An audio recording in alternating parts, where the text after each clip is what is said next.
Labdien visiem! Šodien mēs esam tikušies Daugavas muzejā, Dolas salas vidū. Dolas savā formā mazliet pussalas vidū. Un par to arī mazliet šodien būs saruna par vairākas sarunas. Pirms 50 gadiem tika uzcelts Rīgas HES, tika daļai apludināta Dolas sala, un tas ievies ļoti liels pārmaiņas gan apkārtējā dabā, gan arī mūsu sadzīvē, ikdienā, to skaitā elektrifikācijā un pārējās lietās. Un tad šodien mēs parunāsim par vairākiem jautājumiem, kas ir saistīti varbūt ar šīm lielajām pārmaiņām 50 gadus atpakaļ, un no skatu punkta, kas ir saistīts ar mūsdienām. Kas ir šodien mūsu apkārtnē, kā mēs šobrīd izturamies pret Daugavu, un kāda ir mūsu attieksme pret to, gan no zinātnieku viedokļa, gan no blakus iedzīvotāju viedokļa, gan arī no cilvēku, kuri iet un izklaidējas pie Daugavas un izmanto šo upi kā brīvo atpūtas vietu, kā aktīvās atpūtas vietu un mēģina viņai piekļūt. Uz vairākiem jautājumiem mēģināsim atbildēt sarunu diskusiju gaitā. Par sarunām un diskusijām mums rūpēsies 3 lieliski moderatori. Pirmās sarunas moderatori mums ir Elīna Kolāte. Otrās sarunas moderatori mums būs Sandra Zilberte no Ūdensmalām. Un trešais sarunas moderators būs Aivars Siliņš, Daugavas muzeja speciālists. Aicinu pieslēgties gan tiešraidē, gan arī visu dienas garumā pievienoties mums šeit klātienē Daugavas muzejā ļoti skaistajā saulainajā dienā. Un nodošu tālāk skatuvi pirmajai sesijai, vai HES ir dabai draudzīgs. Vai HES ir videi draudzīgs? Uzreiz varu pateikt, visticamāk pie kopsaucēja, zem kura visi varēs parakstīties, mēs nenonāksim. Bet noteikti parunāsim par un pret argumentiem, lai katrs no jums no šīs diskusijas varētu aiziet par kādu zināšanu gramu bagātāks. Mums šodien ir pievienojušies 3 lieliski zinoši eksperti. Dainis Kanders no akcijas sabiedrības Latvenergo, ietekmes uz vidi nodaļas vadītājs. Labdien!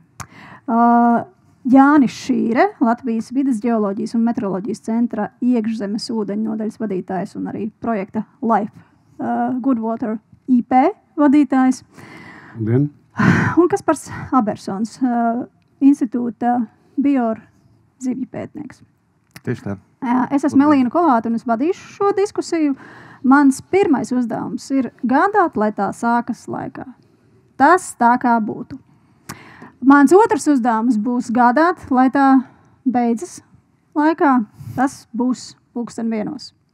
Un mans trešais uzdevums ir gādāt, lai tajā mirklī, kad jūs sastrīdēsieties, ja tas notiks, lai publika saprastu par ko un kādi ir katras iesaistītās puses par un pret argumenti. HESu būvē tāpēc, lai būtu elektrība. Tas tā kā būtu tas pats pamats. 22. gadā Eurostat dati liecina, ka Latvija vēl aizvien ir augšgalā, ja skatāmies to valstu topu, kas savu elektrību ražo no atjaunīgiem resursiem. Eiropas Savienībā vidēji šis rādītājs ir 41%, pirmajā vietā Zviedrija 83%, tāda nāk Dānija, Austrija, Portugāla, Horvātija, 6. vietā Latvija ar 53%. Daini, kādas ir tās tendences? Mēs tā kā uzlabojam savu rādītāju, vai mēs redzam, ka pārējās valstis mums skriena garām? Kā tas stops varētu izskatīties pēc 10-20 gadiem? Pēc 10-20 gadiem tas tāds ļoti, ļoti garš termiņš, bet šobrīd tā situācija noteikti ļoti daudz atkarīga ir no mūsu lielajiem HESiem un no ūdens daudzuma tajā. Ja mēs skatāmies, tu minēji 22. gadu, tad 23. gadā mēs izskatāmies vēl labāk, jo hidroelektrostacijas saražoja jau 62% no kopējā elektroenerģijas daudzuma, kas tika saražots 23. gadā. Bet tas, protams, jāņem vērā, ka 23. gads bija ārkārtīgi ūdeņiem bagāts, un mums bija ļoti liela pietece, īpaši ziemas un pavasara sezonā Daugavā. Un, kā zināms, atjaunojumiem energoresursiem mēs teiksim, tā elektroenerģijas izstrādāšana ļoti atkarīga tieši no šīm izejvielām, un šajā gadījumā tas ir ūdens un pietecis Daugavā. Tad attiecībā uz to topu, tad 23. gadā jau mēs esam labāk. Ja mēs pieliekam klāt vēl šo emisiju, kas teiksim, atjaunojamo energoresursu gadījumā nav, tad teiksim, arī tur mēs ļoti labi izskatām. Nav vai ir ļoti maza? Ir ļoti maza. Respektīvi, tur nav šo tiešo emisiju, kas rodās tieši pašā eksploatācijas gadā, bet, protams, gan hidroenerģijai, gan vēja, gan saules, gan citām atjaunojamām enerģijām mums ir vajadzīgas iekārtas, tehnoloģijas un tā tālāk. Un, lai tās saražotu, protams, kad mums rodās šīs emisijas.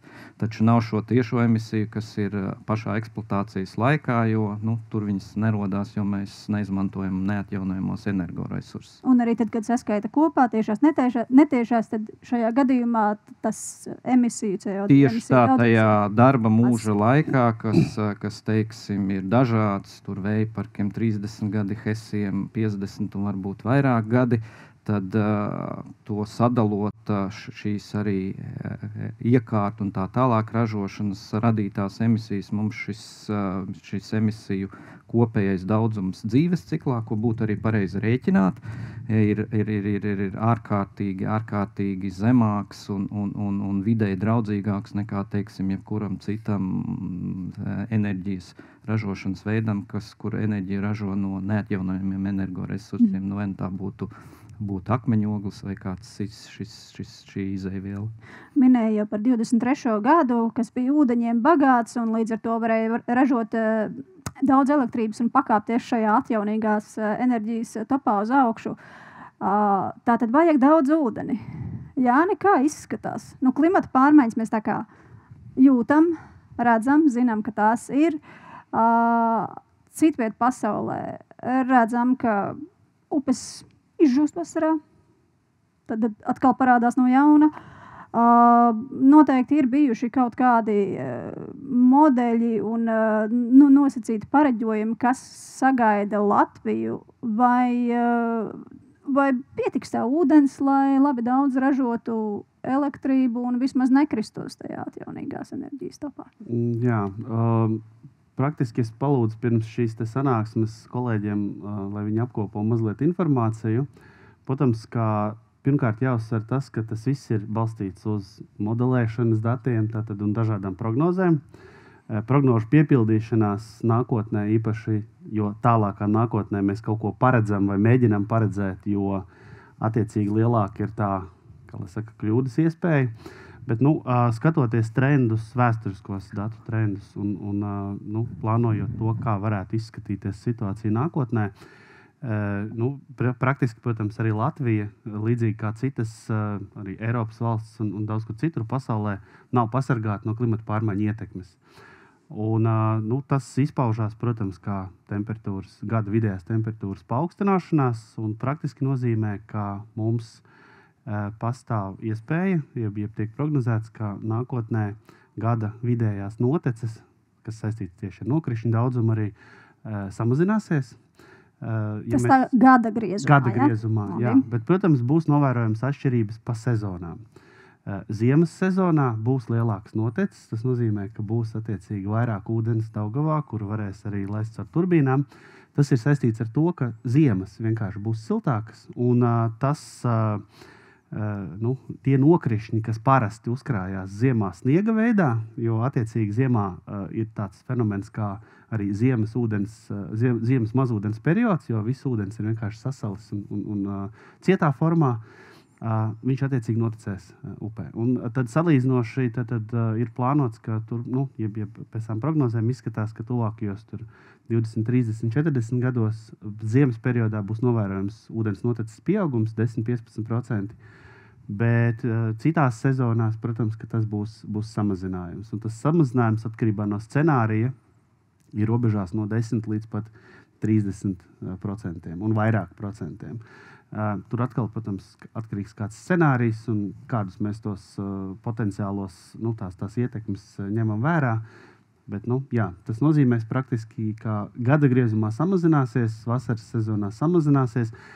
Bet atkal tas arī neizslēdz no tādiem vēl, vai nepasargā arī no, piemēram, dažādiem ekstrēmiem gadījumiem. Ja? Kad mēs runājam it kā varbūt par samazinājumu, bet tad pēkšņi mums pēc ilgstoša sausuma ir milzīgi nokrišņi, un tad mums pat var būt plūdi. Ja? Tas arī ir pirmdien paredzēt 80 mm lietus. Tad griezīsies uz urā viss, vai tas ir tā baigi neko būtisku nemainīs? Ja būs šie 80 mm, kas ir pusmēneša norma apmēram. Vētra jau sākusies? Par to nokrišņu daudzumu, tas nav tieši tā, ka tajā brīdī, kad līs, tad attiecīgi uzreiz Daugavā ir ūdens. Tur ir šī laika nobīde, jo tam ūdenim, kas izlīs teritorijā, viņam pa tām sateces baseina ūdens upēm, ūdens tecēm jānonāk ir arī Daugavā. Otrs aspekts ir tas, kad ir svarīgi, kur līst, jo teiksim, lielāko daļu šo sateces baseinu veido Daugavai ārpus Latvijas teritorijas, līdz ar to, teiksim, no tāda ūdeņu viedokļa mums ir izdevīgāk, kad līst ārpus Latvijas teritorijas, Baltkrievijā, Krievijā, līdz ar to tad pilnībā tas ūdens nonāk līdz mums šeit jau, ja mums līdz Rīgas apkārtnē, tad, Hesiem tur jau tas labums pilnīgi nekāds. Bet attiecībā to, ko Jānis minēja, es gribēju teikt, ka pēdējās ziemās jau mēs to ļoti spilgti varam novērot mūsu Hesos, kad šajā ziemas periodā šī pietece ir pieaugusi. Un, attiecīgi, nav tās ziemas, kā mēs agrāk esam pieraduši, kad tie nokrišņi izkrīt cietā veidā, sniegā, tā kājas krājās, un tā pavasarī pēkšņi viss kūst. Šobrīd ir tā, ka no rudens līdz tam pavasara periodam ir vairāki šie palu un plūdu periodi, kas no Hesa izstrādes viedokļa pat ir labāk. Ir labāk, kad ir ilgākā termiņā lielāka tā pieplūde, nevis kaut kādā īsā mazā, kad kūst viss un tās ūdens daudzums ir tik liels, ka mēs caur Hesiem vairs nespējam to izstrādāt. Mums pļaviņu Hesā jāver vaļā aizvari un ir ļoti skaists skats, ir Niagāras ūdenskritums, bet teiksim, no mūsu skatu punkta tas ir ūdens, kas aiziet pilnībā nebūtībā un kuru mēs visādi citādi varētu izmantot, lai saražot zaļo enerģiju. To principā varētu salīdzināt arī ar tādu cilvēku darbu, kas ir vieglāk tad, ja tā strādā mierīgi, plānoti, vienmērīgi, nevis slinkot 2 mēnešus, un tad pēdējās 2 dienas šausmīgi cerēt. Precīzi. Runājot par vidi un dažādām ietekmēm, mūsdienās mēs ārkārtīgi daudz skatāmies tieši uz klimata pārmaiņām, CO2 emisijām, rēķinām tās tonnas šurpu turpu, kā būtu tādā gadījumā, kā būtu šitādā gadījumā. Un dažkārt bioloģiskā daudzveidība tiek tā kā piemirsta, kā mazāk svarīga. Kas, cerams, tam tā nevajadzētu būt. Kaspar, vai tu varētu īsi ieskicēt, kas vispār ir tas no bioloģiskās daudzveidības viedokļa, ko mēs zaudējam ar šādu Hesu, kam, protams, nenoliedzami ir pozitīvas ietekmes skatoties uz klimata pārmaiņām? Vispirms jāpaskatās, no kurienes mums rodas tas relatīvi lielais draudzīgās enerģijas īpatsvars, no tā, ka mēs esam maza valsts, kas ir aizdambējusi 3 vietās savu lielāko upi. Un tādu pamatīgu upi, arī plašākā mērogā. Liela upi, maza valsts, tāpēc mums ir tie lielie procenti. Un, sekas ir tieši proporcionālis tam. Un ar Daugavas Hesa kaskādas izveidošanu Latvija principā ir pievienojusies attīstīto Rietumu Eiropas valstu pulkam.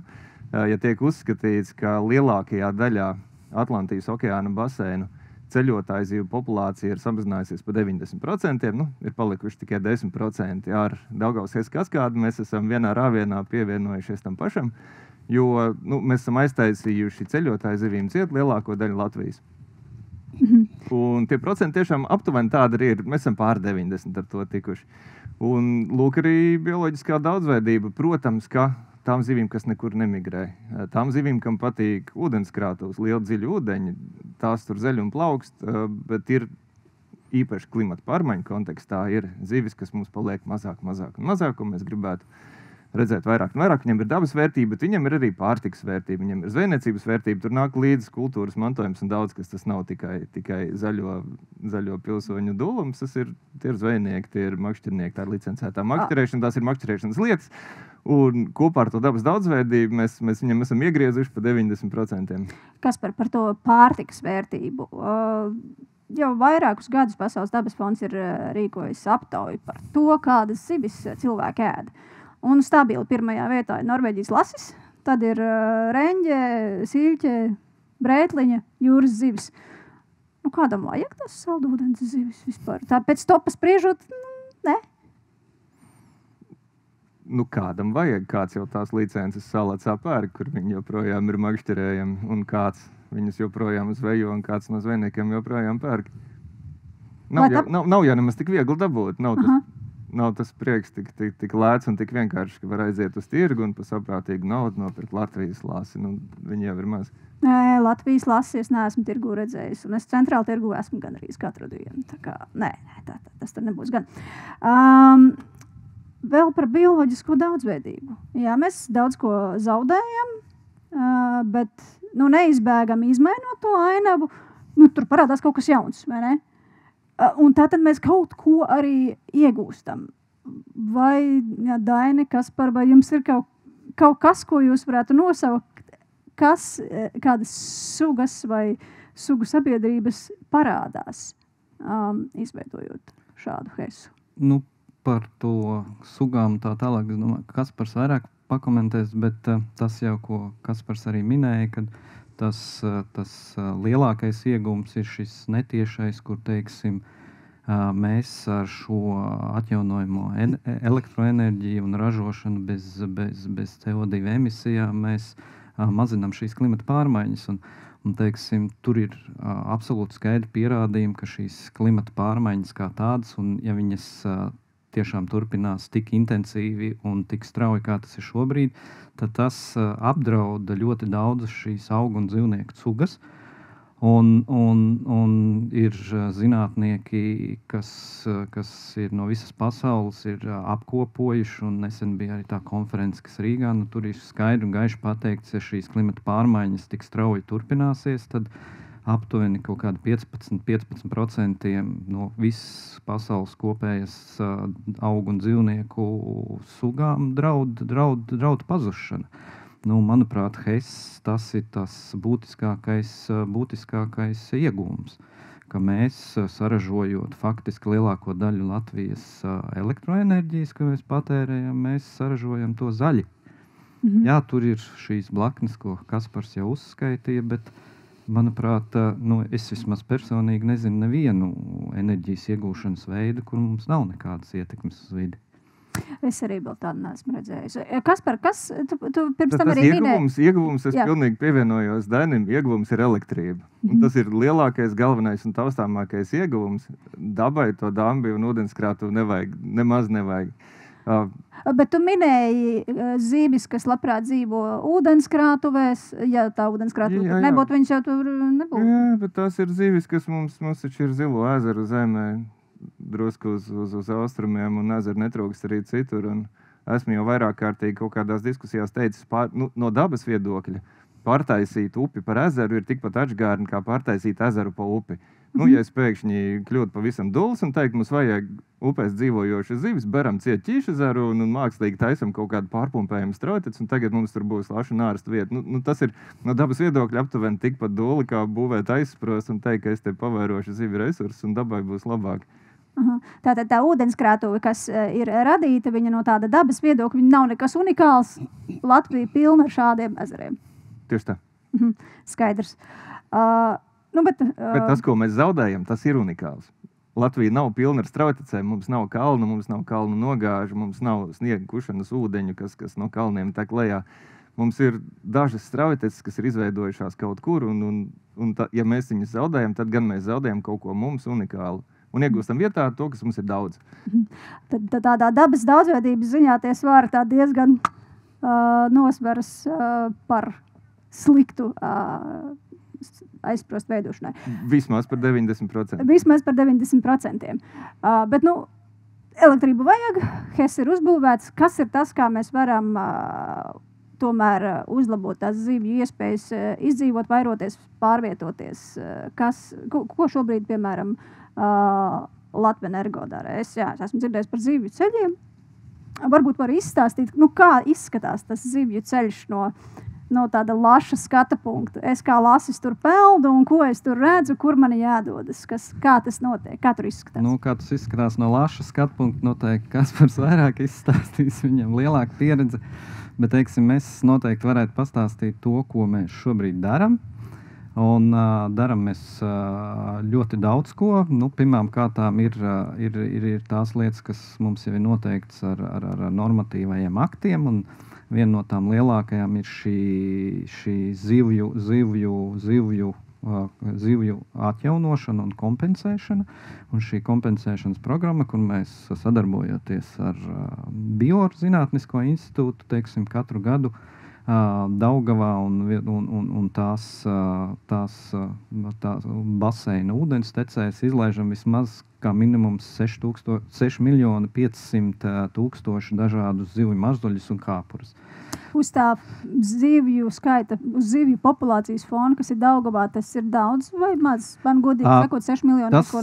Tas ir, es teiksim, tas ir procentuāli. Procentuāli nedēļ, bet tas ir pietiekoši, jo šis zivju daudzums jau nav, kā saka, no gaisa paķerts. Tur ir apakšā Zinātniskā institūta bioekspertīze, kur, teiksim, ir atbilstoši metodikai sarēķinājuši un aprēķinājuši, cik tad šie mūsu HES dambi rada šos zaudējumus. Un tad, attiecīgi, tas ir pārvērsts zivju mazuļos un kāpuros, un tos mēs katru gadu arī izlaižam. Respektīvi, sadarbībā mēs paši jau neaudzējam, mēs sadarbojamies ar zivaudzētavām Tome un Dole. Un, teiksim, viņi teiksim, pēc mūsu pasūtījuma izaudzē šīs zivis un izlaiž tālāk jau zem Rīgas HESa. Tad jums tas fokus būtu nevis uz kaut kādu ceļu nodrošināšanu, bet gan uz atjaunošanu jau konkrētā vietā? Nē. Tas ir viens no pasākumiem. Tad ir ļoti daudz dažādi pasākumi, ko mēs brīvprātīgi darām. Mēs gatavojam, taisam zivju mākslīgās nārsta ligzdas, kas mums jau 11 gadus noris. Mēs tīram, sakopjam upes, teiksim, lai viņas būtu piemērotākas un šie biotopi būtu piemērotāki zivīm. Tad mums sadarbībā ar diskusiju kungiem, kuri pārstāv viņu uzņēmumus, ir projekts, kuru mēs gatavojamies piesaistīt finansējumu no Eiropas Savienības un attiecīgi gatavojam kopīgu projektu. Mēs pētam arī dažādu šo ārzemju pieredzi un tā tālāk, un sadarbojamies ne tikai mūsu ekspertiem, bet arī ārzemju ekspertiem. Par ārzemju pieredzi, atvaino, ka pārtraucu.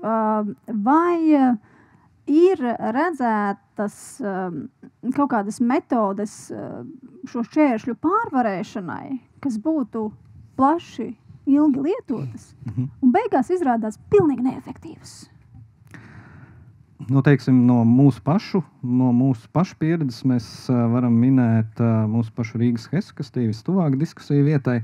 Sākotnēji to būvējot, tika uzbūvēts arī zivju lifts, kurš diezgan ātri parādīja savu neefektivitāti. Kā tas darbojas? Viņas atpeld no Jā, viņas atpeld, tur ir speciāls zivju lifts, un tad tā doma, kad viņas tur iepeld iekšā, viņas paceļ augšā uz augšas bepa, bet tas tik vienkārši nestrādā, un kā mēs šobrīd jau labi zinām, tad tur efektivitātes nav nekādas, un to jau, teiksim, eksploatācijas laikā arī konstatēja, un šo liftu nojauca, un tagad ir vienkārši tikai vieta, kuru mēs varam redzēt. Bet attiecībā par zivju ceļiem es papildināšu, jo tas jautājums bija par zivju ceļiem, tad mēs esam ļoti daudz un dažādus pētījumus veikuši. Un tur ir jāsaprot pāris būtiskas lietas. Viens ir, ka mums, ja mēs runājam par zivju ceļiem, ne tikai jānodrošina šī zivju augšup migrācija, bet ļoti svarīgi, lai viņas arī varētu tikt atpakaļ. Un šobrīd, ja mēs skatāmies uz Daugavas lielajiem HESiem, tad tā lielākā problēma tieši lejupmigrācija, jo mums ir Pļaviņu HES, kas ir otrs lielākais Eiropā.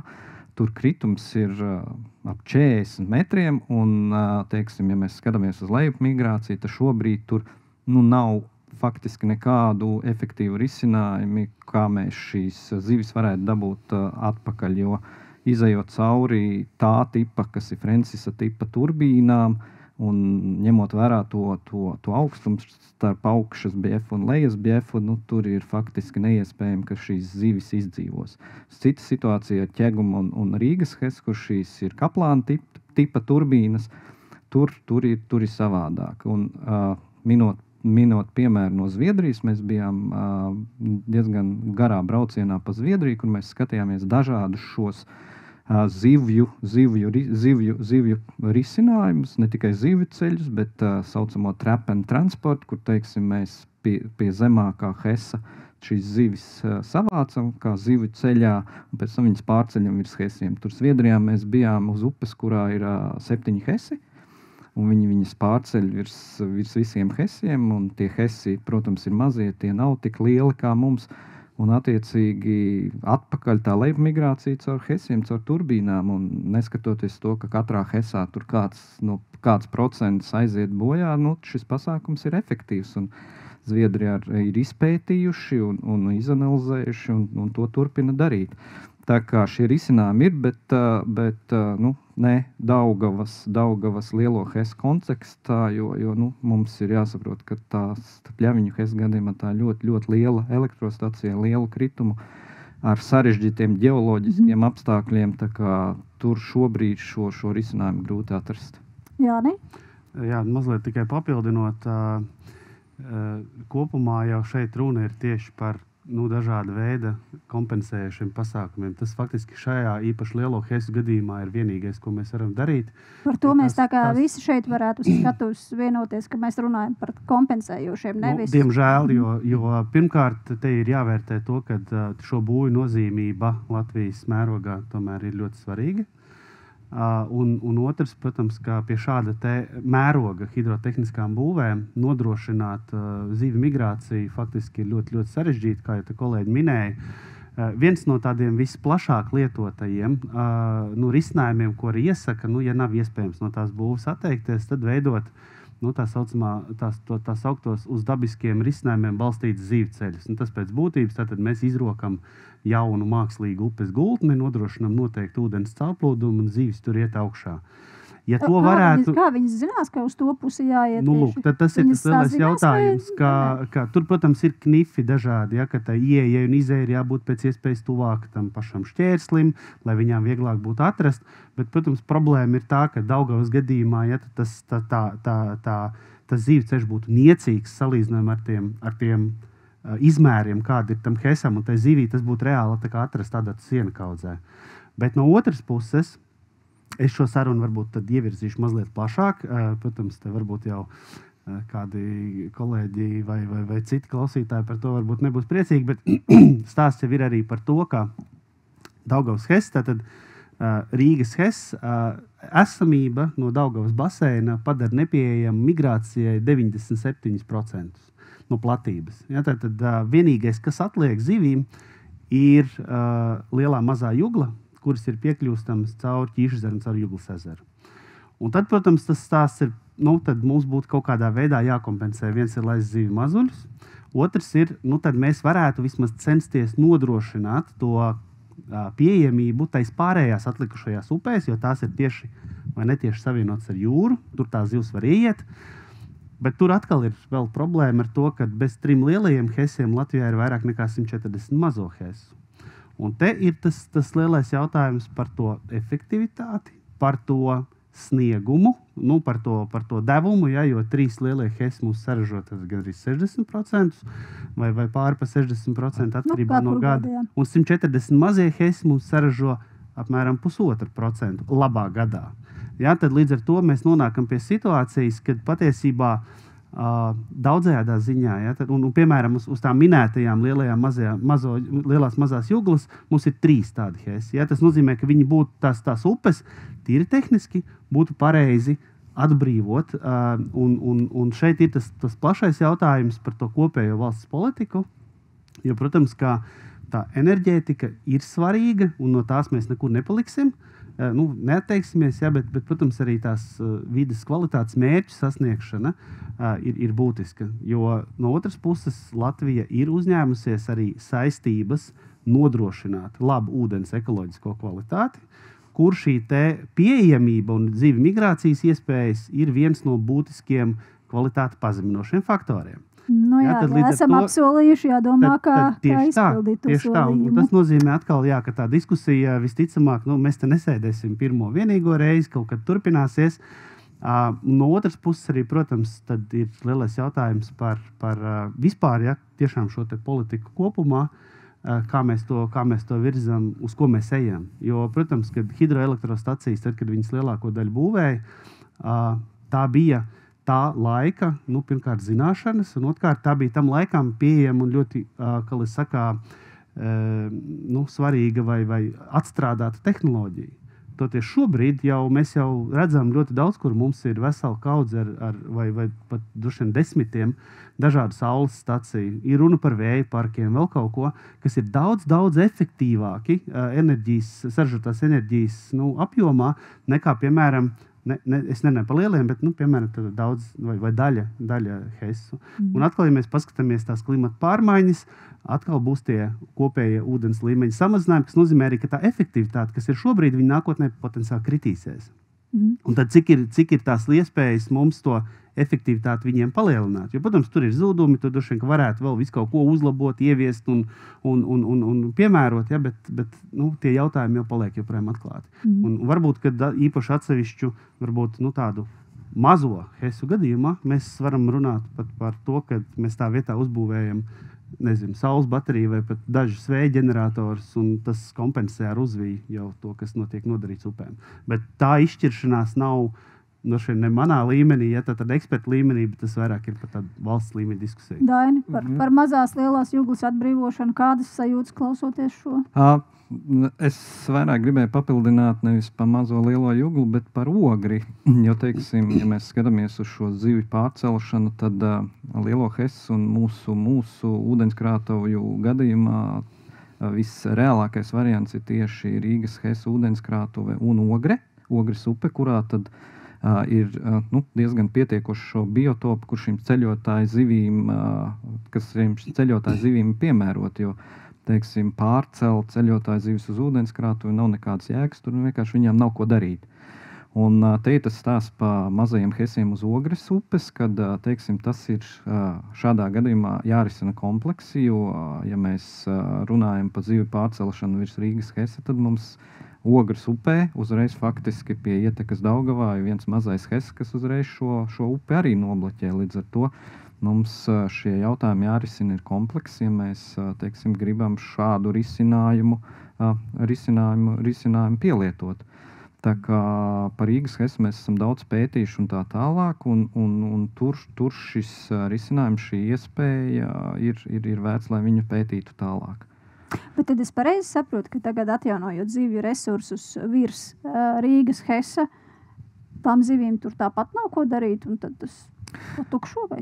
Ūdenskrātuvēs, ja mēs runājam nevis par lokālajām, bet par ceļotāju zivīm, tur taimiņš, lasis un tā tālāk, viņām ūdenskrātuvēm īsti nav ko darīt. Viņām jau vajadzīgs šis strauces un tā tālāk. Ja pie Rīgas HES ūdenskrātuves ir Ogres upe, kas ir pietiekami liela un interesanta priekš ceļotāju zivīm, kur viņām uzturēties tālāk un vairoties un tā tālāk, tad, ja mēs skatāmies uz Ķeguma HES ūdenskrātuvi, tad tur faktiski nekā nav. Posmā starp Ķeguma un Pļaviņu HES tur ir ārkārtīgi niecīgas šīs mazās upītes, un tur īsti nav nekādas nozīmes, un pa Pļaviņu HES jau mēs, tā kā vienojāmies un saprotam, ka tur šobrīd nav šo risinājumu ņemot vērā šī HESa mērogu. Bet tad es pareizi saprotu, ka šobrīd tiek atjaunoti šie zivju resursi, zinot, ka viņiem tāpat nebūs kur doties, vai tik traktāli? Tu vaicāji par to, vai ir kaut kas darbojās.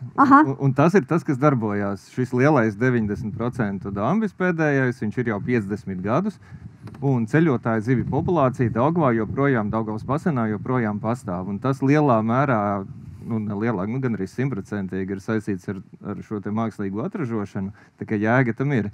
Okay. Ja tas nenotiktu, tad nebūtu lašu noteikti. Nē, kaut kādi daži taimiņi varbūt ķekaviņā nārstot un daži nēģi un daži svimbas. Un tās zivis, ko mēs izaudzējam un katru gadu ielaižam, ja mēs runājam par lasšiem, tad mēs viņus laižam lejas biefā zem Rīgas HES. Pilnīgi noteikti mēs viņus nelaižam augšu pa Rīgas HES, jo viņiem tur nav ko darīt. Es domāju, ka visi ir redzējuši iepratim vecrīgai zvejas tīklus Daugavā. Tas ir tieši kā reiz tas rezultāts tam, ka tas lasis nāk atpakaļ, un tad viņi ķer, un tad viņš nonāk kaut kur tirgu vai uz galda pēc tam. Es tur dzirdu, ka viens par nēģiem kaut ko čukst. Nē, tie visdrīzāk ir nēģu murdi, bet jā, zvejo, arī lašs. Atgriežoties pie tā zivju ceļa, mēs diezgan šī Daņa pieminētā topošā projekta ietvaros un vispār esam domājuši par to, jo ar to, ka iztērē vairākus miljonus un uzbūvē kaut ko, kur zivju aizpildēt, nekas nebeidzās. Ir sugas, kā piemēram upes nēģis un vimba, kas sajutīs straumiņš aizpeldēs, viņiem ir vienalga diezgan, un tad ir tāda cimperlīga un konservatīva suga kā lasis, viņš pateiks, nē, man nav hominga, un arī, mēģinām gan šajā projektā, gan domājam citas iespējas, kā mēģināt izaudzēt lašu mazuļus, kuriem ir tas hominga instinkts uz ogri. Nevis vienkārši no audzētavas kaut ko laist lejas biefā, bet panāk, ka viņi izaug jau ogrē, un viņi atcerās to ogri, un tad tam jau ir kaut kāda jēga. Mēs esam dabūjuši ogres lašus, un tad viņi zinās, ka ir tāda upe ogra, viņi pa to zivi ceļies tālāk. Nevis... Tad tie būs laši, kas jau ir izšķilušies ogrē? Vai viņiem ir daudz stāstīts par ogri? Vai vismaz no mazuļu vecuma līdz smoltam, kas ir aptuveni gads izauguši tai ogrē, un tad viņam būs tā ogres atmiņa. Tagad tā arī ir tāda svarīga lieta, lai mēs to izdarītu. Vieglāk ir ar nēģiem vimbām, kam tas hominga instinkts ir stipri mazāks. Tur viņam, kur labi, tur dzimteni, tur viņš aizpeldēs. Bet par to mazo un lielo juglu. Par ogri sapratu, ka tā varētu būt vieta, kur būtu vērts atbrīvoties no aizsprostiem. Bet par Jāņa minēto lielo mazo juglu drīzāk lielajā mazajā juglā mēs, skatoties no zivju atjaunošanas programmas, mēs tur gan nēģu kāpurus laižam iekšā, jo viņām jau ir tur tiešais ceļš uz Daugavu un tālāk uz jūru. Bet par mazo juglu un jebkuru citu upi mēs runājam tādā aspektā, kad mūs jau diskusijā esam konstatējuši, ka ir kaut kādi šie risinājumi, kur mēs vispār nevaram atrast pielietojumu uz pašas Daugavas. Tad arī šī projekta ietvaros un tā tālāk mēs skatāmies šīs blakus esošās Daugavas baseina upes. Un iespējams, ka tur mēs varam šos pasākumus īstenot, un tie būs efektīvi. Mums ir arī mazās upītes, bērziņa, ķekaviņi un tā tālāk. Jā, viņas ir mazas, bet viņas ir savienotas ar Daugavu, un tur jau mēs redzam, ka mēs varam zinātniski pamatotus pasākumus īstenot, un tie būs efektīvi. Un tas pats arī attiecībā uz mazo un lielo juglu. Tā kā nav tikai tā, ka mēs skatāmies uz lielajiem hesiem un uz Daugavu, un ja tur nevaram, tad nedaram neko. Mēs skatāmies, analizējam dažādu pasaules, Eiropas pieredzi, gan ar saviem, gan pasaules ekspertiem konsultējamies un skatāmies, kur ir kādi risinājumi, ko mēs varam darīt vairāk, lai, šo bioloģisko daudzveidību saglabātu un uzlabotu. Arī attiecībā uz zivīm. Kaspar, es iepriekš no tevis biju sapratis par lielo un mazo jugli, ka tur potenciāls bioloģiskai daudzveidībai varētu būt milzīgs, atbrīvojot tās. Visnotaļ, jā, ja mēs runājam par ceļotāju zivīm, no galas es neatceros, bet vienu brīdi mēs reķinām, nekādu projektu pētījumu ietvaros, vienkārši interesi pēc parēķinājām, ieguvums varētu būt lielāks nekā atverot visu Gaujas augšteci, kas tagad ir Pēderhes un uz augšu. Kur Gaujas augstceļš ir aizsprostot, ja mēs atveram lielo mazo juglu, tas ieguvums būs lielāks. Un mazā jugla tiešām ir brīnišķīga upe. Mēs tieši tagad esam sākuši vērtēt mākslīgi pavēroto kāpuru ielaišanas sekmes. Kā visam ir jābūt ietekmētiem posmam un kontrolē. Mēs šonedēļ esam pabeiguši kontroli, tā ka man nav vēl nojausmas, cik efektīvs ir bijis tas pasākums. Ja būtu pasākums pēc nedēļas, es pateiktu, cik efektīva bija tā laišana. Bet, pa upi mēs braucam, upi mēs labi esam apskatījuši, tagad vērtēt, un viņi tiešām ir ar ļoti labu potenciālu. Iepriekš bija modelēts, ka tas potenciāls varētu būt, bet tagad viņi redzētu ar aci, viņš ir vērts.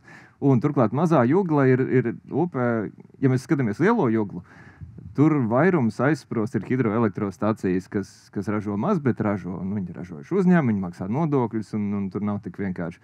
Savukārt mazajā juglā viszemāk pa straumu esošais šķērslis ir neizprotama betona kaut kāda plāksne, kas ir iebūvēta zem P4 autoceļa. Nē, viņi formāli pieder tiltu uzturētājiem Latvijas valsts ceļiem, bet es pieļauju, ka viņam to plāksni nevajag. Tas būtu viens ļoti labs solis, kā sākt mazās juglas atbrīvošanu, tikt no tās plāksnes vaļā, jo to dienu neviens neizmanto. Tad pirmais būtu aizvākt tos šķēršļus, kas īsti nevienam nekādu labumu nedod.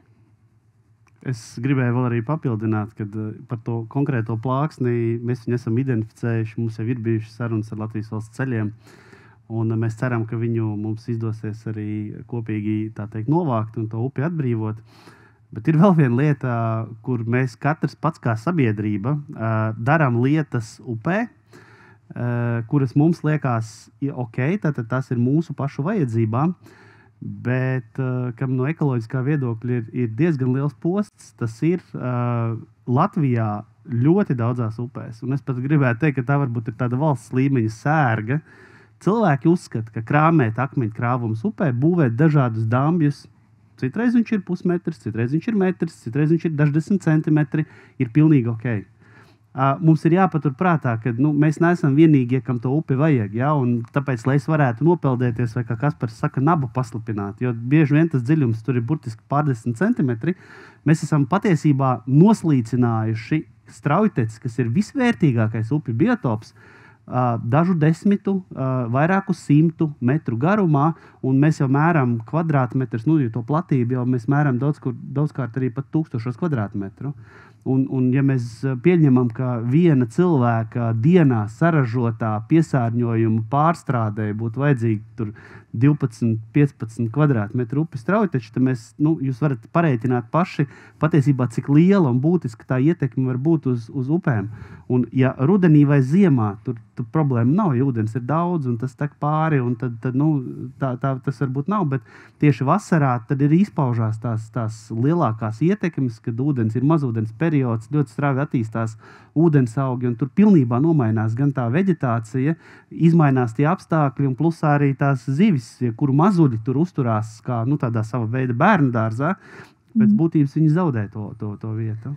Pagaid, es esmu dzirdējis to saukli lietas akmeni upē, ja?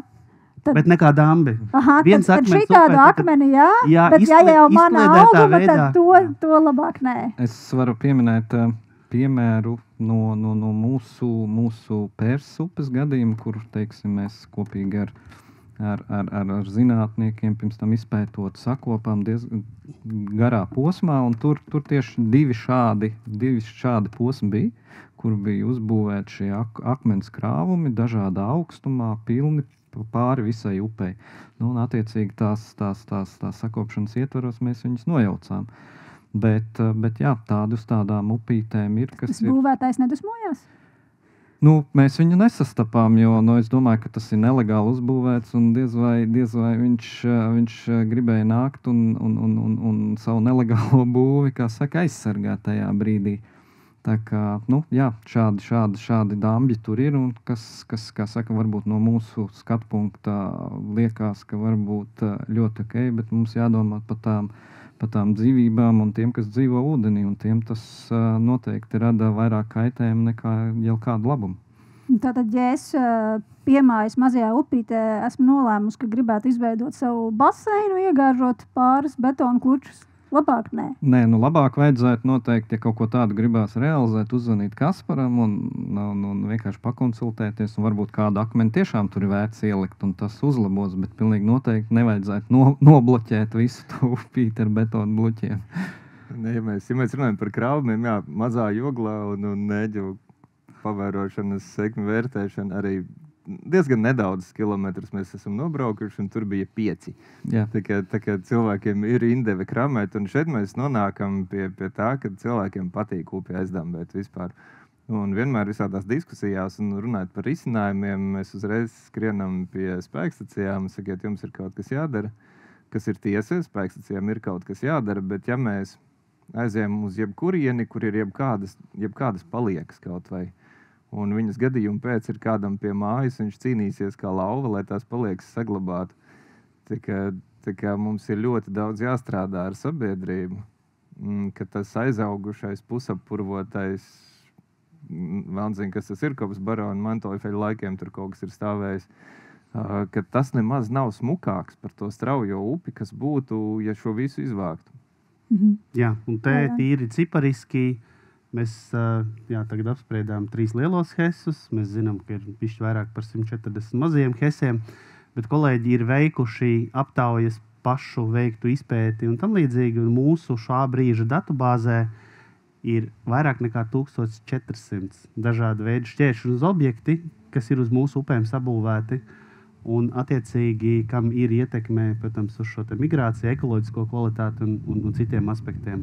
Nav, protams, runa par to, ka viņi pilnīgi visi būtu obligāti novācami, jo, protams, daļai būs kultūrvēsturiska vērtība, daļa ir būtiska priekš tās pašas enerģijas ražošanas vai cita veida saimnieciskās darbības.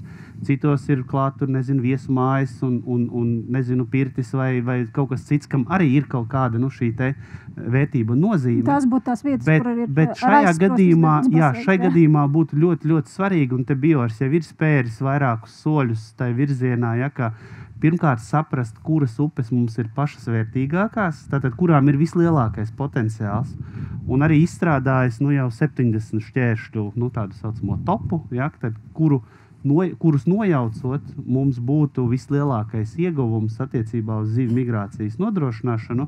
Tas 70, es pieņemu, ir tāds izvēlēts cipars, kuru būtu reāli varbūt nojaukt un kur būtu jādara, bet es vienkārši tas aicinājums varbūt būtu tiešām, ka mums kā sabiedrībai būtu svarīgi varbūt tiešām paskatīties, izvērtēt, ko mums no tā visa tiešām vajag, ko mums no tā nevajag, un no kā varbūt būtu liederīgi atteikties, un tad mēs to savu ūdeņu kvalitāti ievērojami uzlabotu.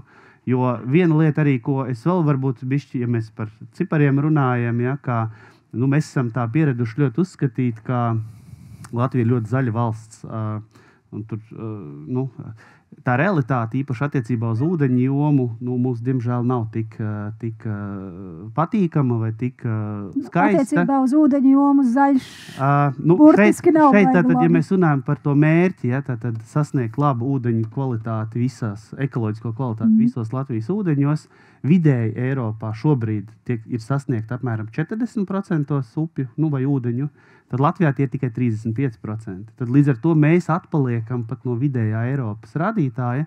Šeit, protams, var runāt par to, ka mēs daudzus gadus uz to varbūt neesam skatījušies ar pienācīgu apziņu un atbildību, bet šeit ir tas aicinājums padomāt un vairāk pie tā vērsties. Divi komentāriņi. Viens, mēs pirms laika runājam, ka Latvijā neveicās ar to paskaidrošanu cilvēkiem, kāpēc būtu labāk jāizsprosta. Nav tāpēc, ka mums nav labo piemēru. Jo vairāk mēs braukājam riņķi dažādos projektos, jo mēs vairāk atklājam, ka labie piemēri ir gan. Un gribētu pieminēt vienu labo piemēru, kam mēs viņu zinājām, bet tagad pavisam uzskrējām virsū, kas ir Korģis Leitec. Korģis Leitecē ir bijušas dzirnavas, un nezinu, kurā brīdī un kāpēc viņas pazūd, kaut kad ap Latvijas laiku Otro pasaules karu. Tur tagad ir bijušā Dambi vietā tilts, un ūdenskrātuve ir pilnībā sausa. Viņa ir ļoti skaista, ainaviska maza upīte un ar ļoti labu lašu mazuļu koncentrāciju. Tā kā īpatņu blīvumu, tā kā viss notiek, daba atjaunojusies, dod tā iespēju. Tas nav tā, ka mēdz rādīt cilvēki, kas ir uz Dambi pusi orientēti, rādīt prezentācijās kaut kādas drupas un teikt, redziet, ja šeit nebūs spēkstacija, tad te būs vēlnzina kāda riebeklība. Nē. Ja tur nebūs arī tā riebeklība, tad tur būs visdrīzāk maza skaista upe, jo tās spēkstacijas jau nebūvē Zemgales līdzenuvā, kur ir upes kritums 2 cm/kilometru, tad viņš būtu līdz Lietuvai tā ūdenskrātuve. Bet tur, kur ir kaut kāds kritums un strauji, tas viens. un ātri par tiem top 70. Tie nav nozīmīgākie, viņi nekad nav bijuši domāti nozīmīgākie. Tie ir nozīmīgi šķēršļi, kuriem vienkārši mēs projektu ietvaros izstrādājām modelēšanu par gaidājumiem ieguvumiem, dažādiem risinājumiem un to izmaksām, lai cilvēki varētu pieteikties. Jo tas bija viens no biežākajiem argumentiem. Lai kuri cilvēki varētu pieteikties? Kādi cilvēki, pašvaldības plānošanas reģioni īpašnieki, kas grib, jo finansējums ir diezgan plaši pieejams migrācijas risinājumiem. Un pirmā lieta, kas nāk, ka mēs nevaram pieteikties, jo mēs A, nezinām, cik tas maksā, un B, mums tas donors prasīs, kas no tā būs.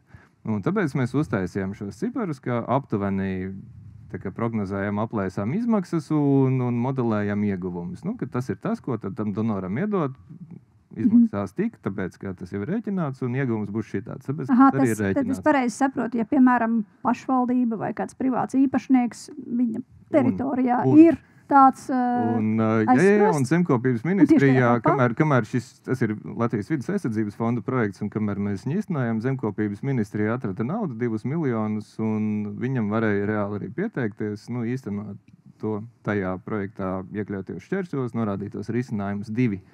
Ir procesā, nauda palika pār, laikam rudenī būs vēl viens uzsaukums, Nauda paliek pār, tas laikam nozīmē, ka baigi negrib. Jā, šeit gribēju arī vēl piemetināt, ka te ir viena dilemma vai viena problēma, kas, protams, arī to situāciju sarežģīja.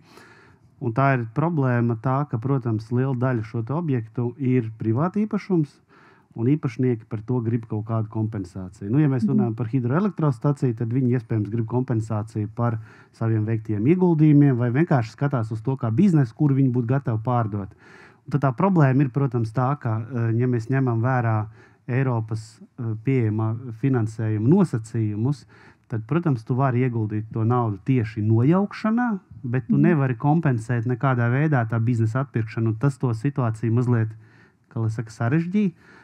Šeit būtu varbūt jāmeklē kaut kāds arī to starp nacionāls finansējums vai iespējas veikt šīs kompensācijas. Protams, kā lai saka, balstoties uz kaut kādiem objektīviem kritērijiem, lai kādam neidot tik, cik viņš varbūt paprasa, bet objektīvi, cik tas maksā. Bet tad tā varbūt arī tā runa un tā efektivitāte un tā kustība aizietu daudz labākā un lielākā mērā. Vēl viena lieta, ka ļoti daudzās situācijās tie objekti uz upēm nevienam nepieder. Ir vēl viena problēma, ka pie ūdenskrātuves, 4 zemi īpašnieki, bet pats objekts uz upes nav nevienam. Neviens viņu neapsaimnieko, un tās atsevišķos gadījumos ir pat diezgan kapitālas būves. Tad aizej un nojauc, ja nevienam nepieder. Bet kurš tad to drīkst darīt, ja tas nevienam nepieder? Jā, tā ir tāda situācija, kas nozīmē to, ka arī likumdošana pie mums nav īsti sakārtot, un Gudot ar projektu ietvaros mēs esam iniciējuši tādu darbu grupu un ceram, ka ministrija šī gada rudenī uzsāks grozījums pie ūdens apsaimniekošanas likuma, kur attiecīgi šī norma noteikti īpašniekus atļaujas sakārtot un visas šīs tiesības un pienākumus tomēr tiktu noteikti mazliet stingrāk. Un tad varbūt arī sāksies, mums būs ne tikai, kā lai saka, burkāns naudas formā kaut kādai novākšanai, bet mums būs arī pātaga, kad būs arī atbildīgie, kas sapratīs, ka ir jārīkojās, un tad beigās cik daudz laika, resursu un vispārēj tas paņem. Jo tagad ņemot vērā to, ka daļa no šiem šķēršļiem ir tādi, kam tā praktiskā nozīme ir stipri apšaubāma, nauda ir pieejama, respektīvi nauda nav problēma, un neviens, bet ļoti maz piesakās, tad izskatās, ka nepieciešama arī ir kāda pātadziņa. Dargie klātesošie, ja jums rodas kāds jautājums mūsu, ir. Mikrofons būs ļoti nepieciešams, lai to labi dzird arī neklātesošie un tie, kas skatīsies ierakstu. Lūdzu. Labdien!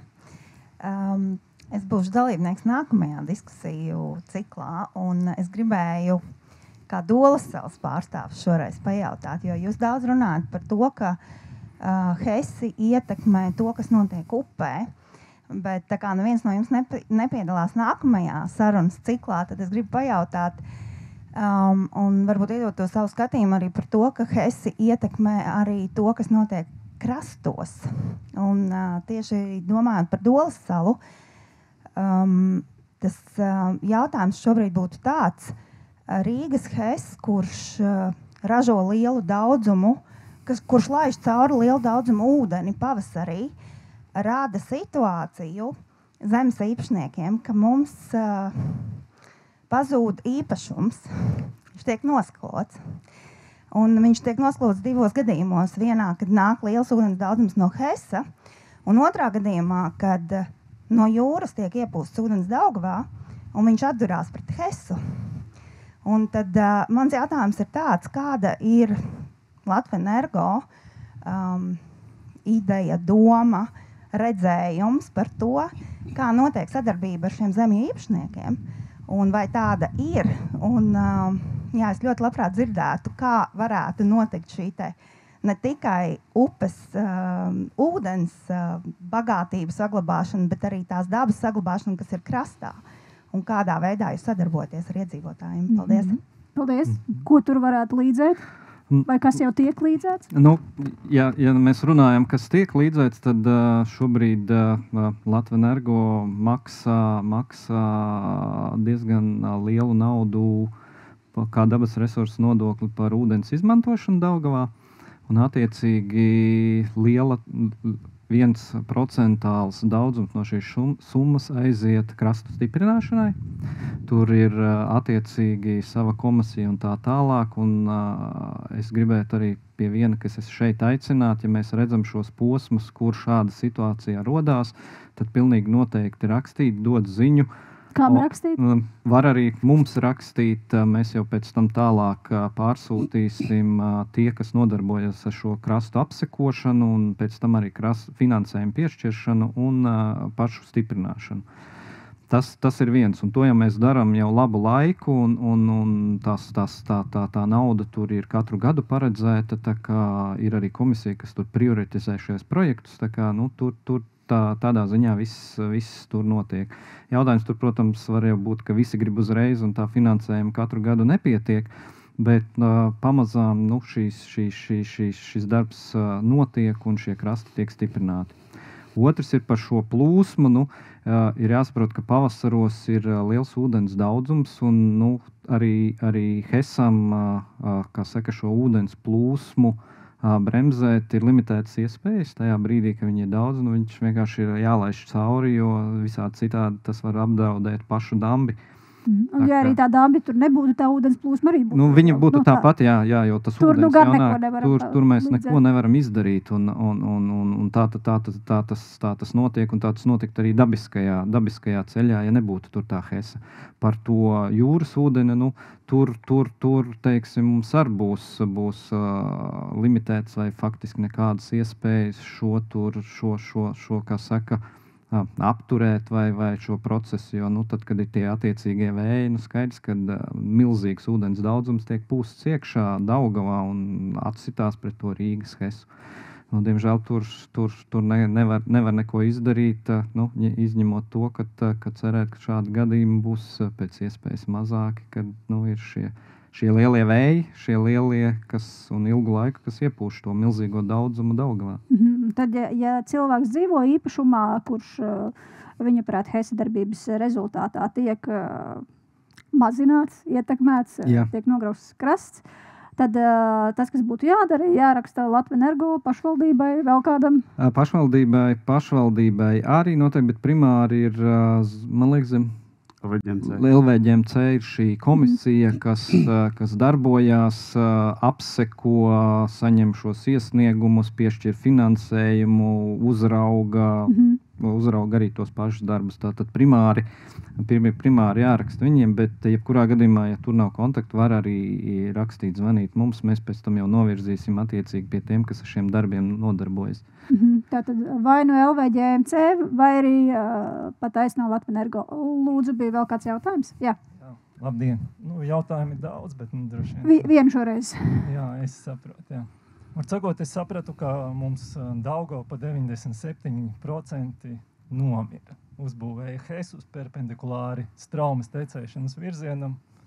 Daugava nomira, jā, mums. Bet palika šie 3% tomēr, kurā ir 2 zivjaudzētavas, Dole un Tomē, kur atjauno.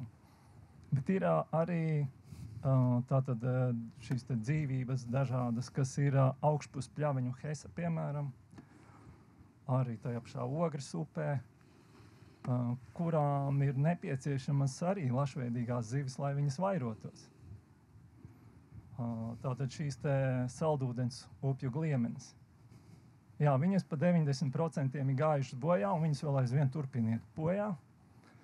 Bet vai šajā virzienā šo gliemeņu populācijas saglabāšanai, jo jāsaprot, ka Hess jau mūžīgi nebūs visticamāk.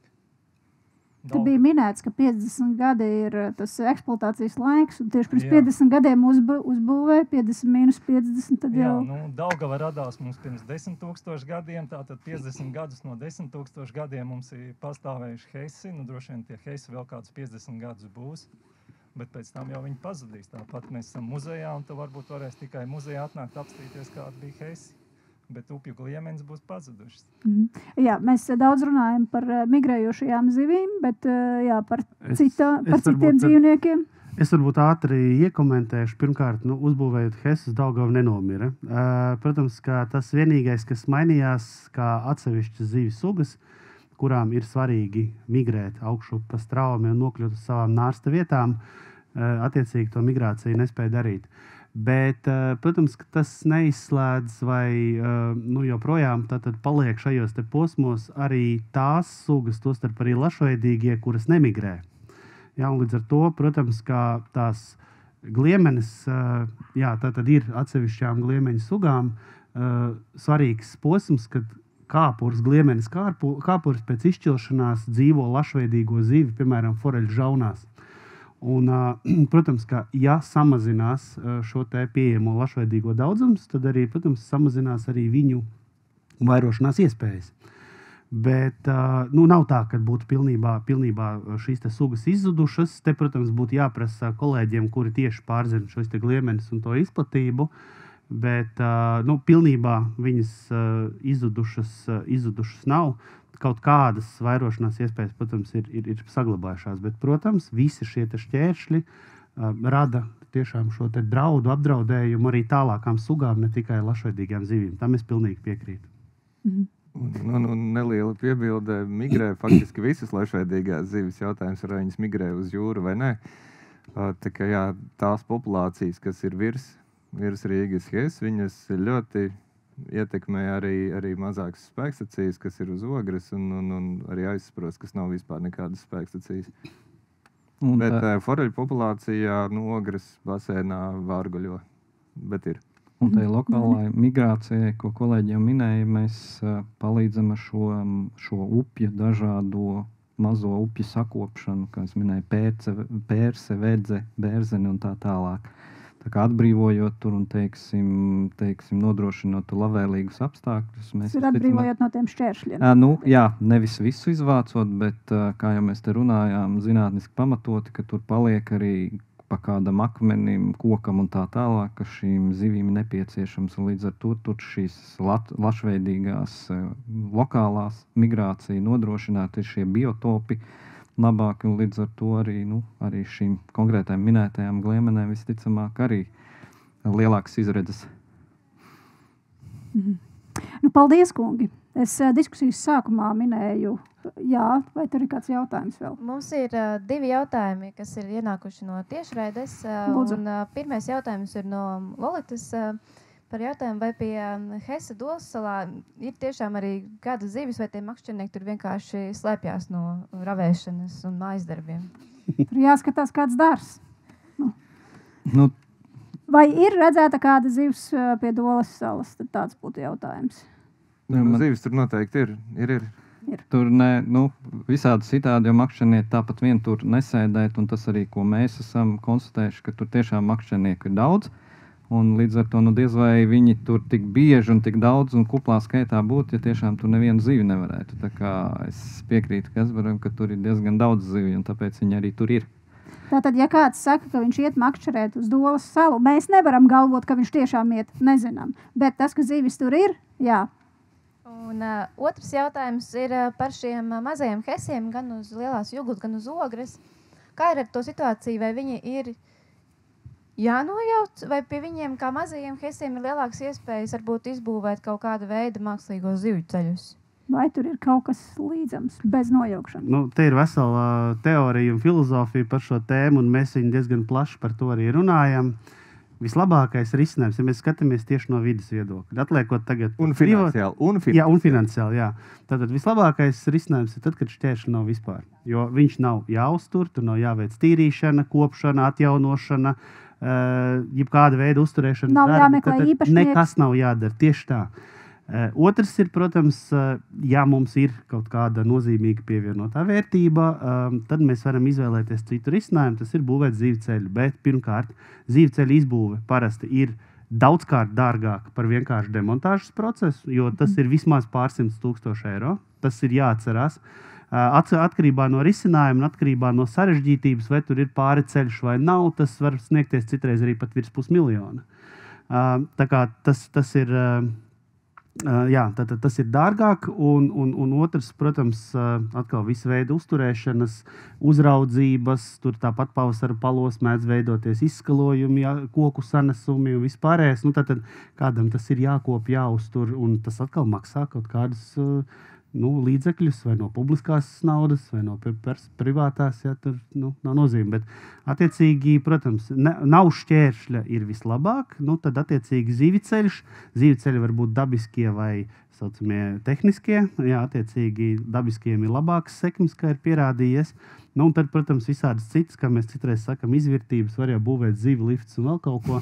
Arī Igaunijas piemērs pierāda, ka mēs braucām apskatīt, kur bija piešķirti $500,000, ja nemaldos, publiskā finansējuma, izbūvēts milzīgs zivju lifts, pa kuru visā mūžā bija pārcelt, laikam, 3 nēģi, kur turpat izlaist. Turpat lejpusē bija izlaist. Tā kā, jā, tas arī, protams, ir jāskatās. Vai ir vēl kāds jautājums? Lūdzu. Šeit bija runa par lielo juglu, bet man es gribētu uzdot jautājumu par mazo juglu, jo viņi ir tieši mūsu nodā, ļoti sena zvejas vietā, tur ir Dobelnieku hes, kurš arī visai vēsturiska vieta. Kā jums vai ir skatīts arī mazās juglas jautājums? Jo tur arī pieminēt, ir tie dambīši paštaisītie, bet tieši Dobelnieku hesa iespējas uz mazo juglu. Dobelnieku hes, kad mēs modelējām dažādu aizsprostu ietekmi, ir viens no Latvijas mērogā individuāli nozīmīgākajiem šķēršļiem. Ja mēs skatāmies individuālo nozīmi, tad viņš ir nozīmīgāks nekā Rīgas hes, jo Rīgas hes pats par sevi viņš neko neatbrīvo. Viņš atbrīvo tikai ceļu uz ūdenskrātuvi un nogras pašu leiteci un kausupīti. Savukārt mazās juglas Dobelnieku hes atbrīvo lielāko daļu mazās juglas upes. Tikai tad, kad mēs to modelējām, mēs jau pat sapņos mums nerādījās, ka zem P4 ir tā betona siena. Tas drusciņi noņem no tā vērtējuma, bet viņš joprojām ir viens no Latvijā individuāli nozīmīgākajiem šķēršļiem. Jā. Bet tas viss ir aiz dāmbi un turbīnām, tā kā tas migrācijai nekādā veidā. Tas, ka viņiem ir derivācijas kanāls, tas ir pat savā ziņā tas atvieglo. Kas ir derivācijas kanāls, lūdzu izskaidrot? Ir dažādi veidi spēkstacijas. Ja mēs aizējam uz Rīgas hes, te ir viss pa taisno, te ir dambis, turbīnu māja, kā tā iekšā, tā pa apakš, tā kā ārā. Bet kritumu, svarīgākais hidroenerģētikā ir kritumus, jo lielāks kritumus, jo vairāk no tā paša hektolitra var dabūt kilovats ārā. Un Dobelniekos nav uzbūvēts augsts dambis, tāpēc arī Pļaviņās ir 40 metri. Dobelniekos nav 40 metri, tur tas dambīts ir diezgan maziņš, ap 1,5–2 metriem aptuveni varētu būt līmeņa starpība, bet viņi ir izrakuši garu kanālu, pievienojušies upē stipri zemāk, un upē tajā posmā ir kritumus, un viņi ir dabūjuši, ja nemaldos, kaut kādas 7–8 metrus kritumu, un tur ir gara dēsa apiet riņķi, bet caur to pats tas aizsprostiņš ir salīdzinoši zems, un tur ir relatīvi viegli īstenot kaut kādu zivju migrācijas risinājumus, jo tur nav jādomā, kā dabūt zivis 40 metrus augšā, bet 2, kas ir bišķi mazāk. Es manīju, kaut kur tajā galā vēl bija jautājums, lūdzu. Labdien, bet tas būs pēdējais. Paldies. Viens jautājums par Rīgas hesu tepat netālu esošo. Sakiet, pirms gadiem 30 bija visādas ieceres uzbūvēt vēl vienu papildu caurteci uz sausās Daugavas tajā dambī, kas atduras pret sauso Daugavu. Tur bija idejas par laivošanas kanāliem caur vecajiem karjeru gultnēm, tepat Dolas salā un tam līdzīgi. Cik tas ir reāli uzbūvēt vēl vienu slūžas, primitīvi runājot, papildus uz sausās Daugavas? Vai to var darīt un vai vajag? Jā. Paldies. Nu, es domāju, ka es par šīm iniciatīvām esmu dzirdējis. Ja tas, protams, 30 gadus atpakaļ, tas ir ļoti sen. Bet, jebkurā gadījumā, ja mēs runājam par kaut kādu bioloģiskās daudzveidības un tādām viedokļa, es tur neredzu nekādu pienesumu tam. Otrs, tur, protams, ir jāskatās arī no HES dambja drošības viedokļa, jo primāri jau dambis ir domāts, lai tā ūdenskrātuve būtu droša, un tas ir, kā saka, aspekts numur 1. Mums rokoties dambī iekšā ļoti, ļoti uzmanīgi jāskatās un jāizvērtē, kā tas ir no hidrotehnisko būvju drošuma viedokļa. Bet tie pasākumi, manuprāt, es neredzu tur pievienoto vērtību nevienam. No bioloģiskās daudzveidības un tā tālāk, kā jau es minēju, mēs ar ekspertiem un tā tālāk visu laiku vērtējam, skatāmies, kas notiek pasaulē, un tajā brīdī, ka tiešām šie pasākumi būs ne tikai pieejami, bet arī efektīvi, un par to mēs, teiksim, ar dažādiem pētījumiem iegūsim pārliecību, tad visticamāk mēs arī nonāksim līdz šī risinājuma realizācijai, vienalga kāds viņš būs. Jā, protams, atbildot uz šo komentāru, darīt jau var, tik jautājums, cik tas maksā un kas par to maksā. Un, protams, īpaši šāda objekta līmenī, tad, ņemot vērā tos drošības prasības, tas var maksāt ārkārtīgi daudz. Bet pavisam noslēgumā tāds arī mazais, kā lai saka, komentārs, ka, ja mēs runājam par šķēršļiem uz upēm, ne tikai par Daugavas, bet arī par citiem, kas tika apspriesti, tad ļoti bieži, un mēs neesam ne ar ko unikāli. Visā pasaulē cilvēki protestē. Tiklīdz mēs aizjām runāt, ka šis te jūsu objekts rada kaut kādu risku, mēs te varētu būt kaut kā savādāk. Cilvēki ar dakšām un lāpām skrien un viņu mīļo dambi, kas tur ir vietējais objekts, tagad plāno kāds nojaukt. Un tas viss ir slikti. Tad tas ir visur. Bet vienkārši jāpatur prātā, ka nojaukšana nenozīmē to, ka tur paliks kaut kāds melnais caurums vai bedre.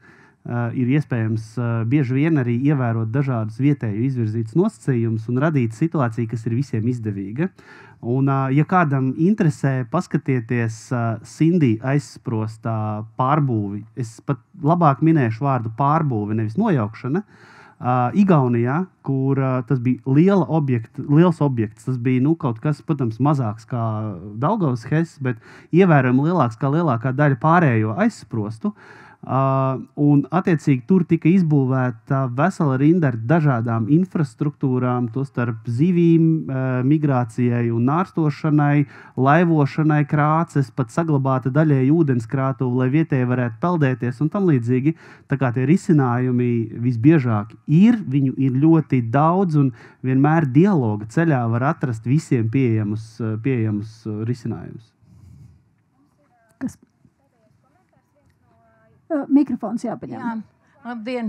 Es savā laikā strādāju Salaspils domē, un mēs tieši par šo zivju ceļu, kas iet pa sauso Daugavu, mēs jau bijām tur diezgan tālu tikuši un pasūtījām Jelgavas hidromelorācijas fakultātē modeli Rīgas HES ūdenskrātuvei, jo viņi modelē arī tos vižņus pa Jēkabpili Daugavā. Un tad, kad mēs aizbraucam pēc tā rezultāta, viņi teica, ka tur nav jēgas, jo Daugavas, gar Ķekavas pusi, gar Bērsmenes pusi, tā straumi iet un viņi met līkumu. Un tad, kad tās zivs tiks arī pa to laivu ceļu augšā, tā dambja, pretī ir liels ezers. Un nav straumes, tām zivīm vajag straumi, viņas neiet, pa ezeru šīs zivs neiet. Un tad mēs toreiz atmetam to visu domu. Jā, tad izskatās, ka tas ir bijis plāns, kurš beigās ir izrādījies ne tikai dārgs, potenciāli bīstams, bet arī nepārāk jēdzīgs. Kaspar, lūdzu, tās pēdējais vārds. Divi īsie komentāri, viens par ezeru.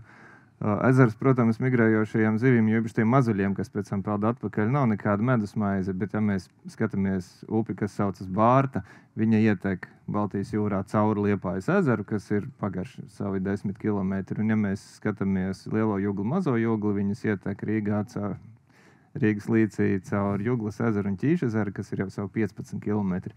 Tas nav nekas pilnīgi neiespējams, tas nav nekas tāds, par ko viņas ļoti priecātos, bet tas nav arī nekas neiespējams. Bet pievienojoties Jāņa komentāriem par cilvēkiem, es kā dzimis kurzemnieks esmu vairāk kārtīgi runājis ar kurzemniekiem, un ja mēs runājam, teiksim, ar cilvēkiem aizputē, viņi ir stāvā sajūsmā par apludināto tebru, kas ir aizputs Dzirnavezers. Tagad viņš tur ir ļoti sens aizsprosts, visi ir pieraduši, tur ir pils baznīca un viss pārējais, un viņi stāvēs un kritīs par savu dīķi. Savukārt, ja mēs paejam drusku tālāk līdz Saldumu, tur savukārt ir Kalnsētas parks, kur caur tekts iecer, un neviens droši vien baigi negribēs, kad mēs tagad uzpludināsim, uztaisīsim tikpat skaistu dīķi, kā aizputē. Tagad tas lielā mērā ir piereduma jautājums. Mēs te uzaugām, šitā bija, un jūs te no Rīgas nestāstīsiet, kā ir skaisti. Skaisti ir tā, kā ir, jo tie cilvēki aizputē un Saldu jau nav citādāki. Kad tur saldēniekiem vajag tekošu ūdeni un aizputniekiem stāvoši. Viņi vienkārši ir pieraduši un negrib pat iztēloties, ka kaut kas varētu būt citādāk. Viņi ir pieraduši pie tā, kas ir skaisti. Viņa prāt. Bet laikam tas noslēdzošais novēlējums no manas puses būtu, tad, kad jūs skatāties uz kaut kādām izmaiņām un uz to, ko jūs zaudēsiet ar šīm izmaiņām, piemēram, ar novāktu dambi, tas tā neizbēgam būs un kaut kas tiks zaudēts. Un tā ainava, kāda viņa tiks zaudēta. Bet iespējams vairāk vajadzētu fokusēties uz to, no ko jūs iegūsit tā vietā. Un tā varbūt būs vieglāk. Paldies par uzmanību. Paldies Kasparam, Jānim un Dainim par savu ekspertu viedokli. Ar jums kopā bija Elīna Kolāte, un jums šodien ir priekšā vēl brīnišķīgas 2 diskusijas, un vakarā jau neformālākā gaisotnē, kaut gan šī arī nav īpaši formāla, neformālā gaisotnē svētki turpinās. Brauciet šurp, tie, kas nav atbraukuši.